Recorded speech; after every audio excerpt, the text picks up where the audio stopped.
raining.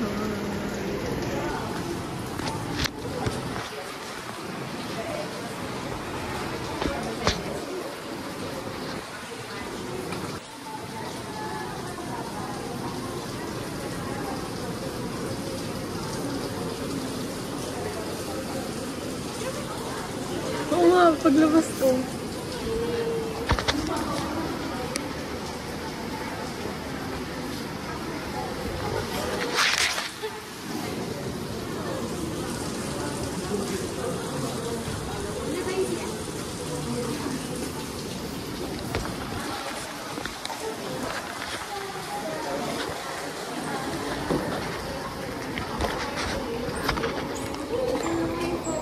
Sabi ko kasi.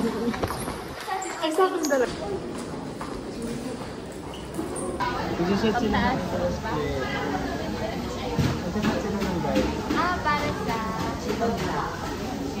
Sa palikers. Ano yun? Alin? Anong tawag doon? First plate policy. Hindi. Benchmark policy. Benchmark. Kumbaga, siya yung reference ng other insurance rates. Yung benchmark. Ano pa? Meron? Sino makakapag-recite sa akin ng development? Ano yan? Ano yan? Toyo. Toyo? Masarap sa ano? Alam mo, naiinis pa rin ako kay Kuya. Let it go!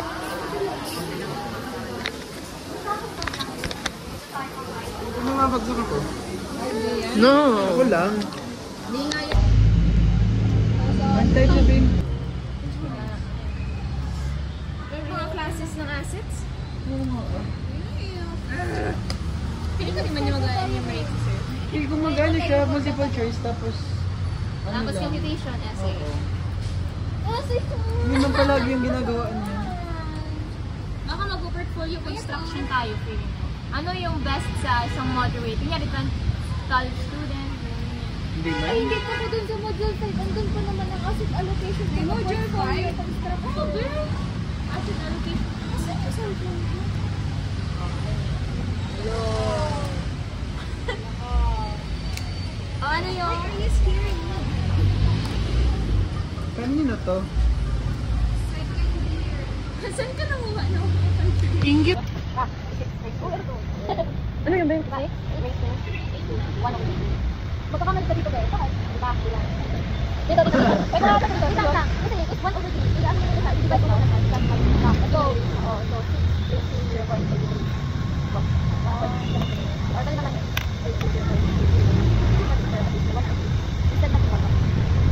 Walang kasan dito. Over 5. Mabuti.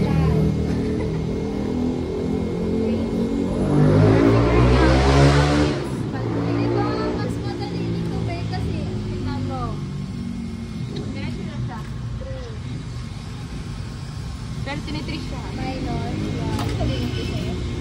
O, diba? O, diretso na ito. Diretso naman siya. Ito, hindi. Ayaw din. So, ano? Anong versions niya? Ganda ng ano. Big. Hindi ko babalik yan.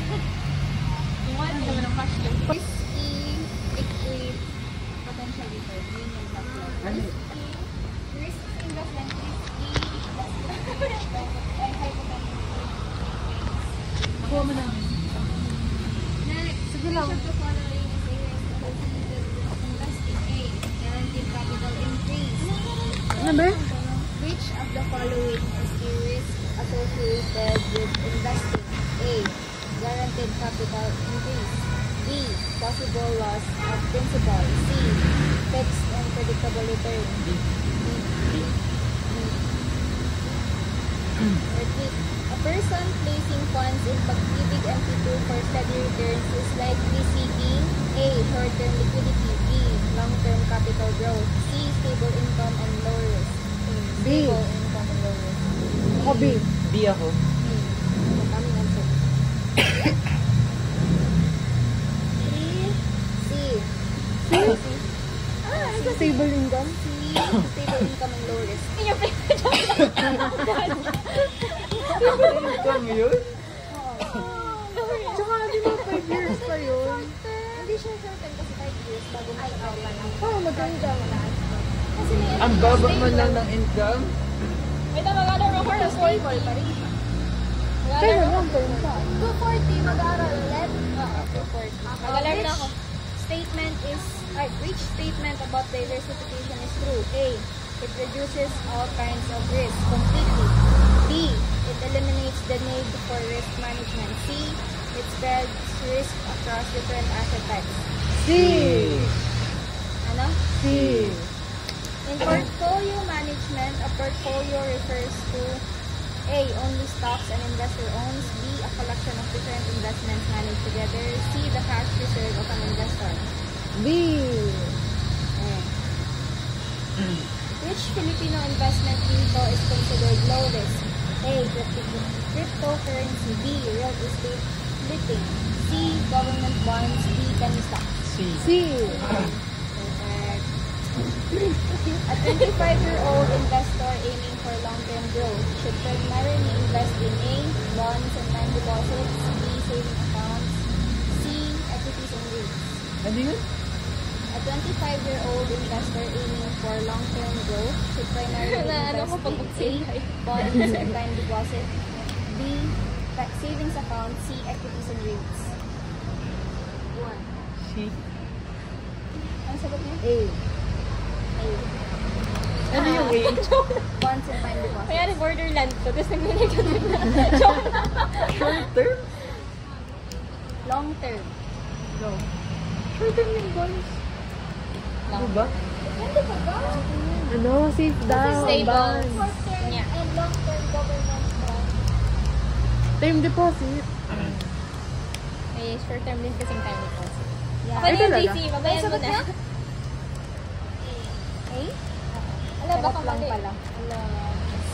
Oo. Equities and REITs. Tama. C. Okay, Kasi tama. stocks yun. Okay, tayo Pang pala long term yun. nag-negative one. Hindi porket tama yung majority. Ay, nag-agree yung majority sa isang answer. Wow, Mark Mom. Ano nga yan? Heartbeat. Your Oo. Oh my God! Nakaaral tayo guys. Okay, next. Mapa-perfect na. Investing 100K in all-in-one stock rather than multiple assets is an example of A. Diversification. B. Concentration risk. C. Risk hedging. Ano pa ulit? Investing 100K all-in-one stock rather than multiple assets is an example of A. Diversification. B. Concentration risk. C. Risk hedging. B. D. D.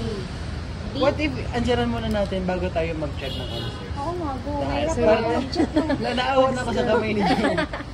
Saan tayo? Sabay ko lang random paper.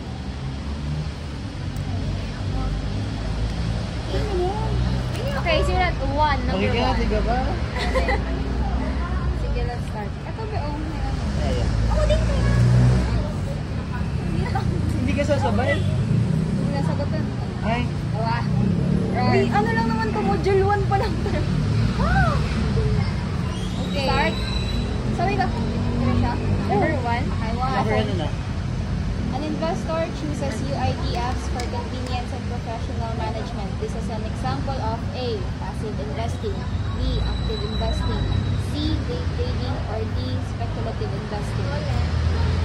An investor chooses UITFs for convenience and professional management. This is an example of A. Passive investing. B. Active investing. C. Day trading. D. Speculative investing. Next.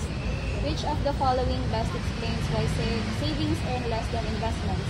A. Banks are more generous. B. Savings have lower risk and therefore lower return. C. Investments are government-backed. Next. An OFW allocates 40% to MT2, 30% to equities, and 30% to real estate. This represents A. Speculation. B. Diversification. C. Inflation hedging. Pwede pa ulit lang. An OFW allocates 40% to to MP2, 30% to equities, and 30% to real estate. This represents A. Speculation, B. Diversification, C. Inflation hedging. Okay na? When the stock market crashes but bonds retain value, this shows A. Lack of diversification, B. The advantage of a diversified portfolio, risk concentration. When the stock market crashes but bonds retain value, this shows A. Lack of diversification, B. The advantage of a diversified portfolio, C. Risk concentration. Next, a balanced fund typically includes A. Only government bonds, B. Only equities, C. A mix of stocks and fixed income securities. Wow, what gave it away? I wonder. What the fuck gave it away? What gave it away daw? Anong grade? Okay. What does liquidity mean in investing? A. Time it takes to earn profit. B. Ability to convert assets to cash. C. The level of risk in an investment. Next. A person who invests to build an emergency fund is focusing on A. Long-term growth. B. Short-term safety and accessibility. C. High-risk speculation. Next. Which of the following best defines a portfolio manager? A. A person who only sells stocks. B. A professional who decides asset allocation based on goals and risk tolerance. C. A government employee managing funds. Ano nito? Sumayo kasi. Lahat kasi sumayo eh. Which of the following best defines a portfolio manager? A. A person who only sells stocks. B. A professional.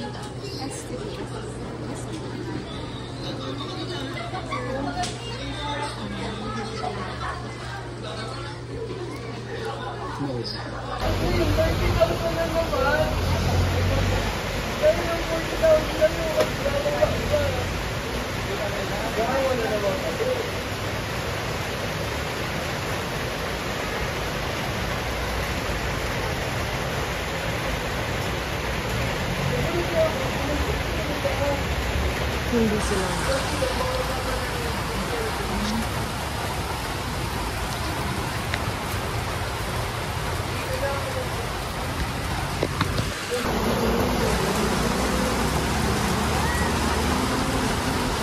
Uy, bigyan mo na naman ako.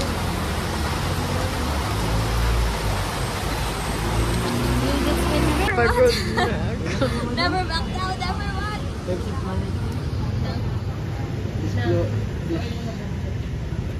Active, passive. Discretionary tapos na.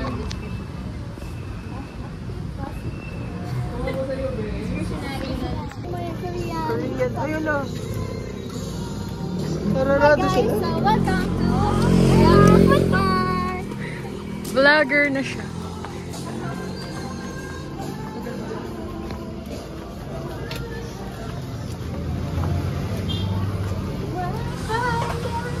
Uy! Hindi ko yun makontrol.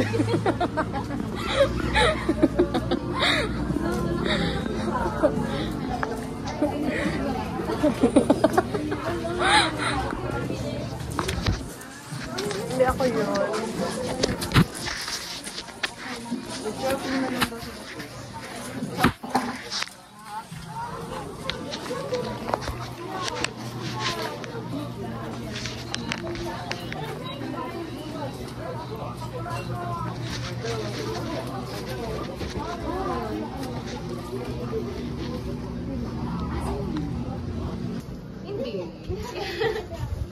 Anong ginagawa mo siya? Sino kasama mo?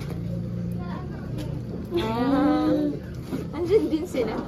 Nag-iisa siya dito.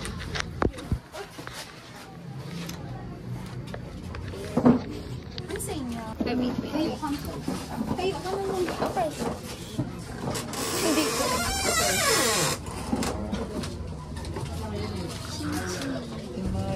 Hindi ka mga siya in real life.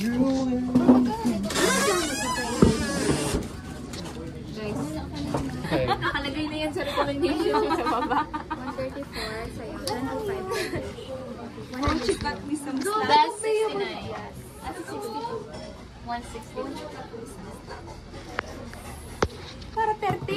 Kaya nga. Count ko lang yun. Isang ikot lang. Monopoly tayo. Can you finish your movie? So, kunwari, parehas yung mga dice for per turn. Tapos 3 consecutive turns, makakulang ka. Oo.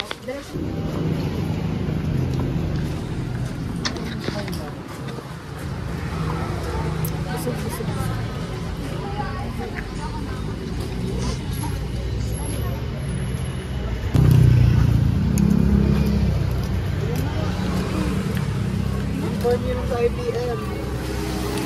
Sabihin yung essence lahat. Ah!